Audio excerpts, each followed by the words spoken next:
notre climat change. C'est un phénomène qui a déjà lieu, que l'on peut déjà observer, au niveau notamment de l'érosion marine. Alors je travaille sur la sclérochronologie de la patelle, c'est-à-dire l'étude des stries de croissance et de la composition chimique de la coquille de la patelle, le chapeau chinois, que je vais chercher dans des sites archéologiques de l'archipel de Molène pour étudier à la fois les populations qui vivaient sur les sites et qui mangeaient les coquillages et l'environnement dans lequel grandissaient les animaux.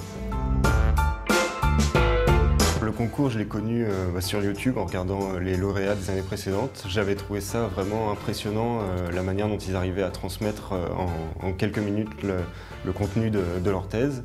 Et puis c'est un exercice, une performance entre guillemets, que je trouvais aussi assez impressionnante et j'avais bien envie de tenter ma chance et de voir comment est-ce que je pouvais transformer mon sujet pour le rendre sous ce format-là.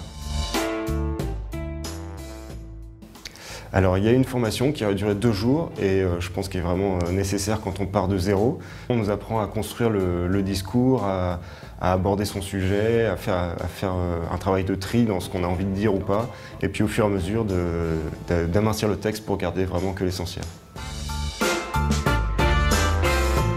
Ouais, globalement il m'encourageait plutôt à y aller puisque c'est une occasion de sortir de son laboratoire, de faire connaître ses champs de recherche et puis de vulgariser globalement la science qu'on fait dans les labos.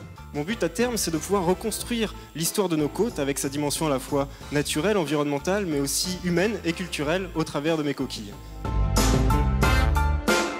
L'esprit de synthèse et le recul sur mon sujet, de faire le tri entre ce que je veux dire, ce que je veux pas dire, et des choses sur lesquelles j'ai travaillé parfois longtemps, mais qui finalement n'ont pas vraiment d'intérêt du point de vue du public évidemment. La scène, la synthèse, le fun. Si on m'avait demandé au lycée qu'est-ce que tu veux faire plus tard, j'aurais sans doute pas répondu fouiller dans les dépotoirs préhistoriques, mais c'est à ça que ça nous mène la science à la plage, science bitch. Ouais, carrément.